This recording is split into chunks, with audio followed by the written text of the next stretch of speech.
Bonjour et bienvenue dans l'épisode numéro 13 de l'art de penser. J'ai encore la voix enrouée. Vraiment, j'ai l'impression que ce rhume des foins ne part donc jamais. Aujourd'hui, je voudrais vous raconter quelque chose qui s'est passé vendredi dernier. C'est un truc de fou ce qui s'est passé. Et ça m'a fait prendre conscience de l'élément qui nous manque le plus dans notre pratique artistique. Et je vais jouer un peu sur le suspense. Je ne vais pas tout de suite vous le dire parce qu'avant, il faut que je vous parle de la session que j'ai eue vendredi avec Séverine. Et c'était une session individuelle lors de laquelle, elle pouvait poser toutes les questions qu'elle voulait. C'était le suivi individuel qu'elle a choisi dans le cadre de Révélation. Je proposais une place pour un suivi de session individuelle où on se voit toutes les semaines, où elle peut aussi communiquer avec moi sur WhatsApp. Elle peut me demander tout ce qu'elle veut. Et je me souviens des échanges qu'on avait eus. Séverine m'avait dit « Ouais, tu penses que ça peut me convenir ? Moi, j'ai déjà fait initiation, j'ai déjà fait fondation, il y a pas mal de choses que je comprends. » Et moi, je lui avais dit « Écoute Séverine, tu connais mon contenu, tu sais comment je raisonne, tu sais comment j'explique, tu sais comment j'enseigne. Si tu penses que je peux être la personne qui peut le plus t'apporter au niveau de l'aquarelle, je pense que ça vaudra le coup. Et même pas qu'au niveau de l'aquarelle, ça peut être également à d'autres niveaux, un niveau plus humain, un niveau plus spirituel. Je pense que ça vaut le coup parce que je suis convaincu d'une chose, c'est qu'on est la moyenne des 5 personnes qu'on fréquente le plus. À tous les niveaux, au niveau spirituel, au niveau financier, au niveau de la vision de la vie. Les personnes qu'on fréquente le plus, on va naturellement aller vers elles parce qu'elles vont plutôt résonner avec nos propres valeurs. Et du coup, la meilleure chose à faire pour pouvoir progresser artistiquement, c'est de s'entourer de personnes qui ont déjà les résultats artistiques qu'on souhaiterait obtenir. Parce qu'en interagissant quotidiennement avec ces personnes-là, on va pouvoir s'imprégner et s'immerger dans un environnement qui va nous tirer vers le haut. Et du coup, Séverine a décidé de me faire confiance et je te remercie Séverine pour ça. Et en fait, vendredi dernier, on a eu notre première session sur Zoom où je lui ai montré, elle m'a posé 10 000 questions, je lui ai montré tout ce que j'avais en moi, toutes mes décisions lorsque je peignais. Ah oui, mais pourquoi tu fais ci? Et là, pourquoi tu mets plus d'eau? Et là, pourquoi tu retires l'eau? Et là, pourquoi tu mets plus de pigments? Et du coup, si tu mets telle couleur avec telle couleur, est-ce que ça va le faire? Parce que moi, je me suis toujours dit que le rouge et le marron, ça pouvait jurer. Et du coup, je lui ai montré, je lui ai dit, bah regarde. Et puis même moi, franchement, il y avait des choses, il y avait des réponses que je connaissais pas au moment où elle m'a posé les questions. Et je lui ai dit, bah écoute, viens, on va tester. Et donc je me suis mis à mon atelier et j'ai commencé à lui montrer, tiens regarde, si tu prends telle couleur avec telle couleur, voici ce que ça va faire. Par contre, si tu rajoutes un peu trop d'eau, ici ça va casser ton lavis. Si tu n'en mets pas assez, ça va l'assécher complètement. Et on a passé 2 heures comme ça à échanger. Et moi, il y avait un truc qui me freinait sur le coup, c'était de me dire, non mais attends, t'as pas réponse à tout, donc ne va pas montrer à Séverine des choses que tu sais pas forcément. Et en fait, en me disant, ouais mais attends, si tu fais justement le test en direct, c'est probablement ça qui va le plus créer de déclics chez les gens. Et créer des déclics artistiques, créatifs ou mentaux, c'est ce qui me fait le plus vibrer aujourd'hui. Et du coup, c'était le point que je voulais aborder aujourd'hui. Si vous ne savez pas pourquoi vous faites quelque chose au niveau de l'aquarelle, lorsque vous faites un lavis, pourquoi vous retirez de l'eau, pourquoi vous en ajoutez, pourquoi vous ajoutez du pigment, pourquoi vous n'en mettez pas beaucoup, si vous ne savez pas pourquoi vous faites ça, vous allez faire ça 1 fois, 2 fois, 10 fois peut-être, et au bout d'un moment, vous allez lâcher le truc parce que vous ne mettrez pas de sens derrière vos actions. Et c'est ça le point le plus important. Et ça, c'est exactement ce qu'on disait avec Séverine vendredi. Elle me disait, bah oui, mais moi en fait, quand je regarde des vidéos sur YouTube, on te dit quoi faire. On te dit, voilà, là tu mets tel pigment, là tu mets un petit peu plus d'eau, là tu fais ci, là tu fais ça. Mais là, dans la session qu'on a eue vendredi, elle a compris pourquoi il fallait faire comme ça.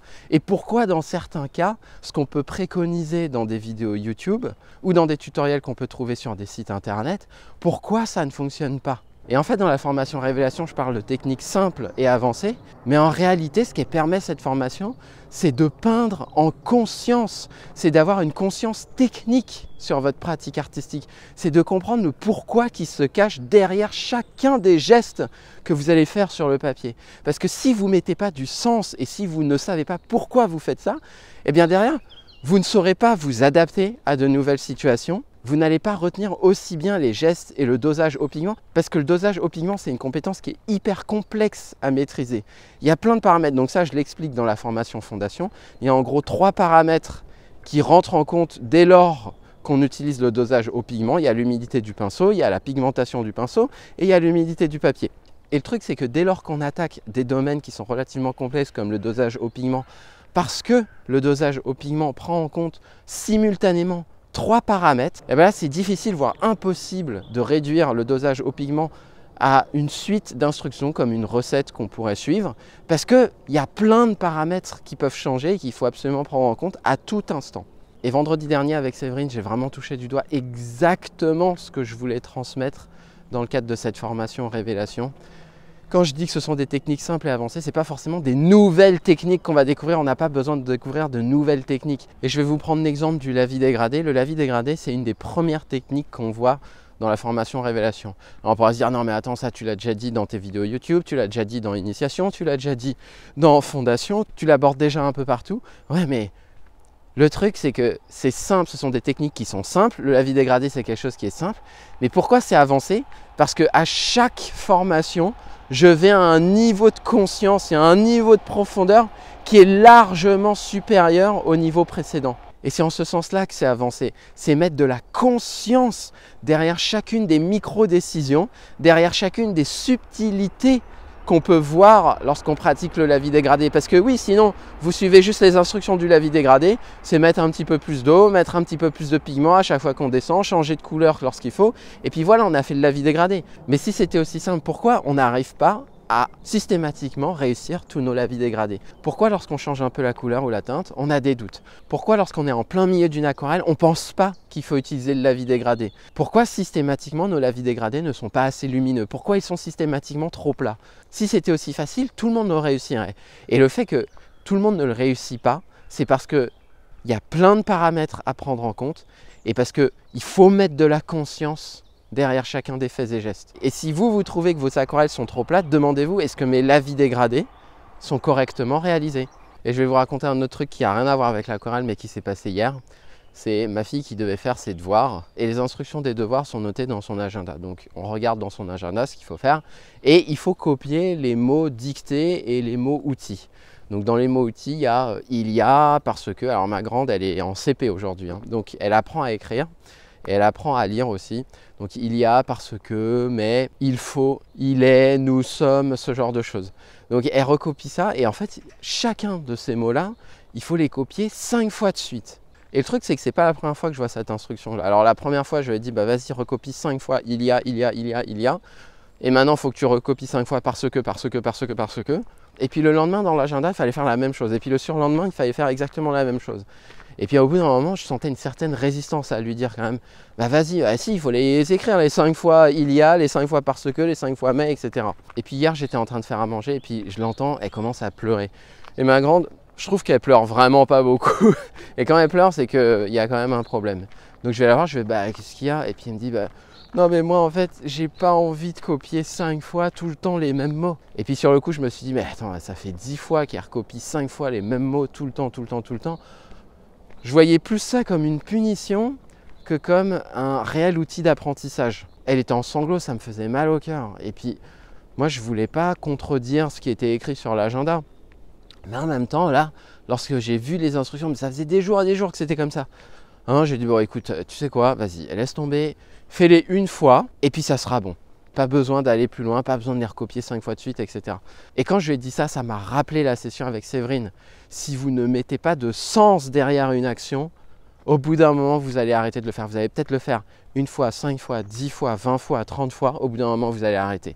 Parce que vous ne saurez pas pourquoi vous le faites. Si j'avais pas mis de sens sur le fait de peindre en direct devant les gens pour leur montrer, quitte à répéter des choses qui ont déjà été dites, hein, que ce soit sur ma chaîne YouTube ou que ce soit dans mes précédentes formations, c'est pas un problème. Mais je sais qu'en faisant ça, c'est ça qui va créer le déclic et c'est ça qui va permettre d'ancrer une pratique saine et durable. Du coup, je le fais et c'est ça qui permet de dépasser les peurs et les jugements qu'on peut avoir sur nous-mêmes. Parce que je vais dire, ah bah ouais, je vais me planter, et du coup, qu'est-ce que vont penser les élèves? Et puis moi, au fond, les lavis dégradés, parce que justement, je faisais une démo des lavis dégradés à Séverine, bah moi, les lavis dégradés, je ne les réussis pas systématiquement. Donc là, peut-être que je vais me planter, justement. En fait, toutes ces pensées-là, si le pourquoi est suffisamment grand, vous allez les transcender. Mais si vous ne mettez pas de sens, et quand je dis ça, ça revient à savoir justifier chacune des décisions et chacune des micro-décisions que vous allez faire dans votre aquarelle. Si vous ne parvenez pas à justifier chacun des faits et gestes, vous allez peindre sans conscience en suivant les injonctions de je ne sais qui ou je ne sais quoi. Et ça va vous faire stagner, voire ça va vous faire régresser. Et je me souviens, moi, dans ma carrière professionnelle, il y a plein de choses que j'ai faites sur lesquelles je ne trouvais aucun sens. Et dans ces moments-là, j'avais l'impression de dépérir. Donc votre conscience, le pourquoi qui se cache derrière chacune de vos actions, c'est probablement ce qui manque le plus dans notre pratique artistique. Et aujourd'hui, posez-vous la question, quelles sont les 3 choses dans votre pratique artistique sur lesquelles vous n'arrivez pas à mettre de sens? Ça peut être par exemple le fait de devoir peindre tous les jours. Pourquoi vous peignez tous les jours? Pourquoi vous peignez à l'aquarelle? Pourquoi vous voulez développer votre créativité? Si vous prenez le temps de vous poser quelques minutes ou quelques dizaines de minutes sur ces 3 actions sur lesquelles vous n'arrivez pas aujourd'hui à mettre de sens, derrière, vous allez prendre des décisions qui seront complètement différentes. Peut-être que vous n'allez plus peindre tous les jours, mais vous allez peindre à un rythme qui vous convient plus aujourd'hui. Peut-être que dans votre pratique de l'aquarelle, vous êtes dans une phase où vous n'êtes pas forcément motivé. Ça va vous redonner un élan artistique. Et peut-être qu'au niveau du développement de votre créativité, vous allez décider de sortir où vous allez pouvoir prendre des photos ou peindre des sujets que vous n'auriez pas peints. Et ça va également relancer votre créativité. Et je peux vous garantir que si vous faites cet exercice, vous aurez beaucoup plus de facilité à dépasser les jugements que vous pouvez avoir vis-à-vis de vous-même. Et vous allez également bien mieux retenir les techniques que vous pouvez apprendre. Et le top du top dans tout ça, et ça c'est ce que j'ai vécu la semaine dernière, vous allez nourrir votre âme. Parce qu'on dit que science sans conscience n'est que ruine de l'âme. Eh bien la pratique artistique sans conscience n'est également que ruine de l'âme.